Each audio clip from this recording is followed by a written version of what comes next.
Hi hello ನಮಸ್ಕಾರ. ಬನ್ನಿ ಇವತ್ತಿನ ಲಾಗ್ ಶುರು ಮಾಡುವ. ಹೊರಗಡೆ ಕಾರ್ ಎಲ್ಲ ಒರೆಸ್ಕೊಂಡಾಯ್ತು, ಒಳಗಡೆನೆಲ್ಲ ಡ್ಯಾಶ್ ಬೋರ್ಡ್ ಎಲ್ಲ ನೀಟಾಗಿ ಕ್ಲೀನ್ ಮಾಡಬೇಕು. ಎಂದಿನಂತೆ ನಾವು ಡೈಲಿ ಕಾರು ಹೊರಗಡೆ ಒಳಗಡೆ ಎಲ್ಲ ನೀಟಾಗಿ ಕ್ಲೀನ್ ಮಾಡ್ಕೊತೀವಿ. ಯಾಕಂದ್ರೆ ನಾವು ಎಷ್ಟು ಸ್ವಚ್ಛವಾಗಿರ್ತೀವೋ ಹಂಗೆ ನಮ್ಮ ಕಾರು, ಅದು ನಮ್ಮದು ಜೊತೆಗೆ ನಮ್ಮ ಬ್ರದರ್ ಥರ. ಅದಕ್ಕೂ ಸ್ವಲ್ಪ ನೀಟಾಗಿ ಡಿಸೆಂಟಾಗಿ ಇರೋ ಥರ ನಾವು ನೋಡ್ಕೋಬೇಕು. ಕ್ಲೀನಲ್ಲಿ ನಂಬರ್ ಒನ್ ಕ್ಲೀನಿಂಗ್ ಆಗಿರ್ಬೇಕು. ಯಾಕಂದ್ರೆ ಕ್ಲೀನ್ ಇಲ್ಲ ಅಂದ್ರೆ ಯಾರಾದರೂ ನೋಡಿದ್ರೆ ಏನಾದರೂ ಅನ್ಕೊಂತಾರೆ, ಹೆಂಗ್ ಮೇಂಟೈನ್ ಮಾಡಿದ ನೋಡಪ್ಪ ಅಂತ ಹೇಳ್ಬಿಟ್ಟು. ಸೊ ಆ ಥರ ಮಾತು ಬರಬಾರ್ದು ಯಾವಾಗಲೂ. ನೋಡಿ, ಹೋಗ್ತಾ ದಾರಿಲಿ ಯಾರೋ ಟಾಟಾ ಎ ಸಿಲಿ ಕುರಿಗಳು ತುಂಬ್ಕೊಂಡು ಹೋಗ್ತಾ ಇದ್ರು. ಸೇಫ್ಟಿ ಇಲ್ಲ. ಕೆಳಗಡೆ ಇರೋದಕ್ಕೇನೋ ಬ್ಯಾರಿಗೇಟ್ ಇದೆ ಹಾಕಿದ್ದಾರೆ, ಮೇಲೆ ಇರೋದಕ್ಕೆ ಪ್ಲೈವುಡ್ ಏನೋ ಹಾಕಿದ್ದಾರೆ. ಬಟ್ ಏನಾದರೂ ಬ್ರೇಕ್ ಏನಾದರೂ ಹೊಡೆದ್ರೆ ಎಲ್ಲ ಬಿದ್ದೋಗುತ್ತೆ, ಕೈ ಕಾಲೆಲ್ಲ ಮುರಿದೋಗುತ್ತೆ. ಸೊ ಅದಕ್ಕೋಸ್ಕರ ವಿಡಿಯೋ ಮಾಡಿದೆ. ಇದೊಂದು ನೋಡಿ, ಟಿನ್ ಫ್ಯಾಕ್ಟ್ರಿ ಮೆಟ್ರೋ ಫ್ಲೈಓವರ್ ಇದು. ಸೊ ಇಲ್ಲಿ ಏನೋ ಒಂದು ಮಿಸ್ಟೇಕ್ ಆಗಿದೆ, ನಾನು ಹೇಳ್ತೀನಿ. ಅಲ್ಲಿ ಟಿನ್ ಫ್ಯಾಕ್ಟ್ರಿ ಜಂಕ್ಷನ್ ಅಲ್ಲಿ ಎರಡೂ ಒಂದೇ ವೇಲ್ ಕೊಟ್ಬಿಟ್ಟು ಆ ಕಡೆ ಡಿವೈಡರ್ ಮಾಡ್ಕೋಬೇಕಾಗಿತ್ತು. ಸೊ ಅದಕ್ಕೆ ಅಂತ ಸಪ್ರೇಟಾಗಿ ಪಿಲ್ಲರ್ ಹಾಕ್ಬಿಟ್ಟು ಮಾಡಿದ್ದಾರೆ. ಸೊ ಅದು ನನಗೆ ನ್ಯಾಷನಲ್ ವೇಸ್ಟ್ ಅಂತ ಅನ್ನಿಸ್ತು. ಇದು ನೋಡಿ, ನಕ್ಕುಂದಿ ನಿಮಗೆ IT ಹಬ್ಬು. ನಕ್ಕುಂದಿ ಇಲ್ಲಿಂದ ಬಂದರೆ ಮಾರತಳ್ಳಿವರೆಗೂ ಫುಲ್ IT ಹಬ್ಬು ಸ್ಟಾರ್ಟ್ ಆಗ್ಬಿಡುತ್ತೆ. ನೋಡಿ, ಪಕ್ಕದಲ್ಲೇ ಗೂಗಲ್ ಇದೆ. ಈ ಗೂಗಲ್ ಅವ್ರು ನೋಡಿ ಯಾವ ಥರ ಡಿಸೈನ್ ಮಾಡಿದ್ದಾರೆ ಅಂತ ಹೇಳ್ಬಿಟ್ಟು. ಬೆಂಗಳೂರು ಯಾವ ಫಾರಿನ್ಗೂ ಯಾವ ಅಮೇರಿಕಾಗೂ ಏನು ಕಮ್ಮಿ ಇಲ್ಲ ಗುರು. ನೋಡಿ ಎಂತೆಂಥ ದೊಡ್ಡ ದೊಡ್ಡ ಕಂಪ್ನಿಗಳಿದ್ದಾವೆ. ನೋಡೋಕ್ಕೆ ಎಷ್ಟು ಅದ್ಭುತ ಅಲ್ಲ. ಮೇನ್ ರೋಡಲ್ಲಿ, ಅದು ಔಟ್ರ್ ರಿಂಗ್ ರೋಡಲ್ಲಿ. ನಿಮಗೆ ಔಟ್ರ್ ರಿಂಗ್ ರೋಡಲ್ಲಿ ಆಲ್ಮೋಸ್ಟ್ IT ಹಬ್ಗಳೇ ಇರೋದು. ಮಾನ್ಯತಾ ಟೆಕ್ ಪಾರ್ಕು, ಈ ಕಡೆ ಬಾಗ್ಮನಿ ಟೆಕ್ ಪಾರ್ಕು, ಆಮೇಲೆ ಈಕೋ ಸ್ಪೇಸು, ಇವೆಲ್ಲ ಔಟ್ರ್ ರಿಂಗ್ ರೋಡಲ್ಲೇ ಕ್ಯಾಚ್ ಆಗಿರೋದು ನಿಮಗೆ. ಔಟ್ರ್ ರಿಂಗ್ ರೋಡಲ್ಲಿ ಈ ಥರ ಚೆನ್ನಾಗಿ ಕಾಣಿಸುತ್ತೆ. ಇದೇನಾದರೂ ನೈಟು ಈವ್ನಿಂಗ್ ಟೈಮಲ್ಲಿ ಏನಾದರೂ ಶೂಟ್ ಮಾಡಬೇಕು ಅಂದರೆ ಒಳ್ಳೆ ಲುಕ್ ಇರುತ್ತೆ ಲೈಟಿಂಗ್ಸಲ್ಲಿ. ಪಕ್ಕದಲ್ಲೆಲ್ಲ ಗ್ಲಾಸ್ ಬಿಲ್ಡಿಂಗ್, ದೊಡ್ಡ ದೊಡ್ಡ IT ಕಂಪ್ನಿಗಳೆಲ್ಲ ಇರ್ತಾವಲ್ಲ, ಒಳ್ಳೆ ಲುಕ್ ಸೊ ಅದಕ್ಕೆ ಹೇಳೋದು, ನಮ್ಮ ಬೆಂಗಳೂರು ಯಾವ ಫಾರಿನ್ಗೂ ಕಮ್ಮಿ ಇಲ್ಲ ಅಂತ. ಯಾಕಂದರೆ ಔಟ್ರ್ ರಿಂಗ್ ರೋಡಲ್ಲಿ ಆ ಥರ ದೊಡ್ಡ ದೊಡ್ಡ ಕಂಪ್ನಿಗಳಿದ್ದಾವೆ, ಮುಂದೇನೋ ಬರಲಿ ಕೂಡ. ನೋಡಿ, ನಾವು ಬರಬೇಕಾಗಿರೋ ಸ್ಪಾಟ್ಗೆ ಬಂದಾಯಿತು. ಇದೇ ಬಿಲ್ಡಿಂಗ್ ನೋಡಿ ನಮಗೆ ವರ್ಕ್ ಬಂದಿರೋದು.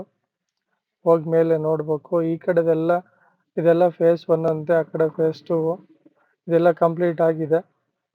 ಇನ್ನು ಕನ್ಸ್ಟ್ರಕ್ಷನ್ ನಡೀತಾ ಇರೋ ಟೈಮಲ್ಲಿ ಏನೋ ಪ್ರಾಬ್ಲಮ್ ಆಗಿದೆ. ಬಂದು ನೋಡ್ಬಿಟ್ಟು ಏನೋ ಸೊಲ್ಯೂಷನ್ ಕೊಡಿ ಅಂತ ಹೇಳಿದ್ರು. ಇದೇ ಬಿಲ್ಡಿಂಗ್ ನೋಡಿ ನಮಗೆ ಬಂದಿರೋ ವರ್ಕ್. ಈಗ ಅದು ಮೇಲೆ ಟೆರೆಸಲ್ಲಿ ಹೋಗಿ ನೋಡಬೇಕು. ಸೊ ಇದೇ ನೋಡಿ ಟೆರೆಸ್ಸು.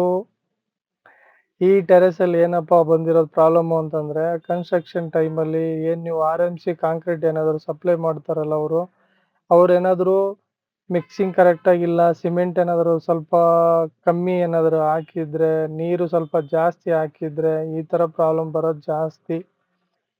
ಯಾಕಂದರೆ ಅದಕ್ಕೆ ಅಂತಲೇ ಎಲ್ಲರೂ ಕಂಪಲ್ಸರಿ ವಾಟರ್ ಪ್ರೂಫಿಂಗ್ ಮಾಡಿಸ್ತಾ ಇದ್ದಾರೆ. ಇವರು ಕೂಡ ಇದೇ ಥರ ಪ್ರಾಬ್ಲಮ್ ಬಂದಿದೆ, ಬನ್ನಿ ವಾಟರ್ ಪ್ರೂಫಿಂಗ್ ಮಾಡಬೇಕು, ನೋಡಿಬಿಟ್ಟು ಏನಿದೆ ಸೊಲ್ಯೂಷನ್ ಹೇಳಿ ಅಂತ ಹೇಳಿದ್ರು. ಸೊ ಅದಕ್ಕೆ ನಾವು ಬಂದಿದ್ದೀವಿ, ನೋಡ್ತಾ ಇದ್ದೀವಿ. ತುಂಬ ದೊಡ್ಡ ಸೈಟ್ ಇದು.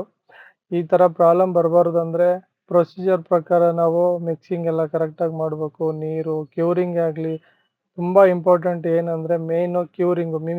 ಮಿನಿಮಮ್ಮು 15 ಡೇಸು ಕ್ಯೂರಿಂಗ್ ಮಾಡಲೇಬೇಕು ಕಂಪಲ್ಸರಿ. ಇವರು ಸಿಮೆಂಟು ಫಾಸ್ಟ್ ಸೆಟ್ಟಿಂಗು ಹಂಗೆ ಹಿಂಗೆ ಕ್ರ್ಯಾಕ್ ಬರಲ್ಲ ಅಂತ ಹೇಳ್ಬಿಟ್ಟು ಇವ್ರು ಏನು ಮಾಡ್ತಾರೆ ಅಂದರೆ ಒಂದು 2-3 ದಿವಸ ನೀರು ನಿಲ್ಲಿಸ್ಬಿಟ್ಟು ಆಮೇಲೆಲ್ಲ ನೀರು ತೆಗೆದುಬಿಡ್ತಾರೆ. ಇದೇ ಮೇನ್ ಪ್ರಾಬ್ಲಮ್ ಆಗೋದು. ಮತ್ತು ಕನ್ಸ್ಟ್ರಕ್ಷನ್ ಟೈಮಲ್ಲಿ ವೈಬ್ರೇಟ್ರ್ ಏನಾದರೂ ಹಾಕಿಲ್ಲ ಅಂದರೆ ನಿಮಗೆ ಈ ಥರ ಕಂಪ್ಲೇಂಟ್ಸು ಬರ್ತವೆ. ಮೈನರ್ ಕ್ರ್ಯಾಕ್ ಇರ್ತವೆ. ನೋಡಿ, ಆಲ್ರೆಡಿ ಯಾರೋ ಒಬ್ಬರು ಮಾಡಿದ್ದಾರೆ. ಅವರು ಮಾಡಿದ್ದು ಕರೆಕ್ಟಾಗಿ ಮಾಡಿಲ್ಲ, ವರ್ಕು ಫೇಲ್ ಆಗಿದೆ ಅಂತ ಹೇಳ್ಬಿಟ್ಟು ಅವ್ರು ನಮಗೆ ಕರೆಸ್ತಾ ಇದ್ದಾರೆ. ಸೊ ಒಂದು ಕ್ರ್ಯಾಕ್ ನೋಡ್ಬೋದು ನೀವು. ಈ ಥರ ಕ್ರ್ಯಾಕ್ಗಳೇ ಇದರಲ್ಲಿ ಜಾಸ್ತಿ ಇರೋದು. ಇದು ಮಿನಿಮಮ್ 1 mm ಕ್ರ್ಯಾಕ್ ಇದೆ. ಇದೇ ಥರ ಬಿಟ್ಬಿಟ್ರೆ ಇದು ಮುಂದೆ ದೊಡ್ಡದಾಗುತ್ತೆ. ನೀರು ಕೆಳಗಡೆ ಸುರಿಯುತ್ತೆ ನಿಮಗೆ. ನೀವು ಕೋಟಿ ಖರ್ಚು ಮಾಡಿ ಕೆಳಗಡೆ ಇಂಟೀರಿಯರು ಫಾಲ್ ಸೀಲಿಂಗ್ ಎಲ್ಲ ಮಾಡ್ಕೊಂಡಿರ್ತೀರ. ಈ ವಾಟರ್ ಪ್ರೂಫಿಂಗ್ ಮಾಡಿಸ್ಕೊಂಡಿಲ್ಲ ಅಂದರೆ ನಿಮ್ಮ ಮನೆಗಳಲ್ಲಿ ಮುಂದೆ ತುಂಬ ಪ್ರಾಬ್ಲಮ್ ಫೇಸ್ ಮಾಡ್ಕೋಬೇಕಾಗುತ್ತೆ. ಮನೆಯಲ್ಲಿ main part of the work main ಅಂದರೆ ಒಂದು ವಾಟರ್ ಪ್ರೂಫಿಂಗ್ ವರ್ಕು. ಅದು ಕಂಪಲ್ಸರಿ ಎಲ್ಲನೂ ಮಾಡಿಸ್ಕೋಬೇಕು. ನೋಡಿ, ಇಷ್ಟು ದೊಡ್ಡ ಏರಿಯಾದಲ್ಲಿ ಇವರಿಷ್ಟು ಕೇರಾಗಿ ಮಾಡಿದರೂ ಕೂಡ ಕ್ರ್ಯಾಕು ತುಂಬಾ ಬಂದಿದೆ. ನಾವೇನಾದರೂ ಕೇರ್ಲೆಸ್ ಮಾಡ್ಬಿಟ್ರೆ ತುಂಬ ಪ್ರಾಬ್ಲಮ್ ಫೇಸ್ ಮಾಡಬೇಕಾಗುತ್ತೆ. ನೋಡಿ ಇದೇ ಕ್ರ್ಯಾಕ್ ಮೇಲೆ ತೋರಿಸಿದ್ನಲ್ಲ ಅದೇ ಕ್ರ್ಯಾಕಲ್ಲಿ ನೋಡಿ ನೀರು ಯಾವ ಥರ ಸುರಿತಾ ಇದೆ ಅಂತೇಳಿ. ಈ ಥರ ನೀರು ಸುರಿದಾಗ ನೀವು ಫಾಲ್ ಸೀಲಿಂಗ್ ಏನಾದರೂ ಮಾಡ್ಕೊಂಡ್ರೆ ತುಪುಕ್ಕಂತ ಕೆಳಗಡೆ ಬಿದ್ದೋಗ್ಬಿಡುತ್ತೆ. ಸೊ ಆ ಪ್ರಾಬ್ಲಮ್ ಆಗಬಾರ್ದು. ನೋಡಿ ಇದು ನೋಡಿದ್ರೆ ನಮ್ಗೊಂದು ಹಾಡು ನೆನಪಾಗುತ್ತೆ. ಸೋರುತ್ತಿಹುದು ಮನೆಯ ಮಾಳಿಗೆ ಅಜ್ಞಾನದಿಂದ. ಅದಕ್ಕೆ ಎಲ್ಲರೂ ವಾಟರ್ ಪ್ರೂಫಿಂಗ್ ಮಾಡಿಸ್ಕೊಳ್ಳಿ. ನೋಡಿ ಈ ಥರ ಪ್ರಾಬ್ಲಮ್ ಬರಬಾರ್ದು. ಇದು ತುಂಬ ಇದೆ, ಎಲ್ಲ ಕಡೆ ಫ್ಲ್ಯಾಟಲ್ಲೂ ಇದೆ ಇದು. ಸೊ ಅದಕ್ಕೆ ನಮಗೆ ಕರೆಸಿರೋದು. ಇದೆಲ್ಲ ತುಂಬ ಪ್ರೀಮಿಯಂ ಫ್ಲ್ಯಾಟು, ತುಂಬ ಕಾಸ್ಟ್ಲಿ. ಯಾಕಂದರೆ ಇದು IT ಹಬ್ಬು ಪಕ್ಕದಲ್ಲೇ ಇರೋ ಬಿಲ್ಡಿಂಗ್ ಅಲ್ವಾ, ಅದಕ್ಕೆ ಕಾಸ್ಟ್ಲಿ ಜಾಸ್ತಿ ಇಲ್ಲಿ.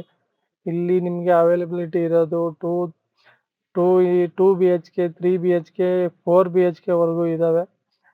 4 BHK ನೀವೇನಾದರೂ ಹೋದರೆ ಮಿನಿಮಮ್ 1.5 crore ಸಿಗುತ್ತೆ. ಇದೆಲ್ಲ ಪ್ರೀಮಿಯಂ ಫ್ಲ್ಯಾಟ್ಗಳು.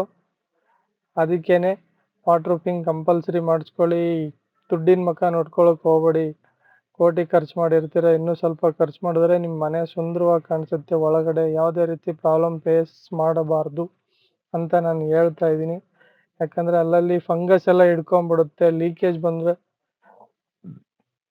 ಡ್ಯಾಮ್ನೇಜ್ ಹಿಡಿಯುತ್ತೆ. ನಿಮ್ಮದು ಪೇಂಟ್ ಎಲ್ಲ ಕಿತ್ತೋಗ್ಬಿಡುತ್ತೆ.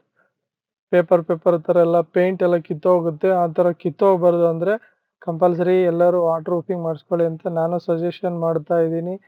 ಇನ್ ಕೇಸ್ ನೀವು ಮಾಡಬೇಕಂದ್ರೆ ನಂಬರ್ ಅಂತ ಹಾಕಿ ಮೆಸೇಜ್ ಮಾಡಿ.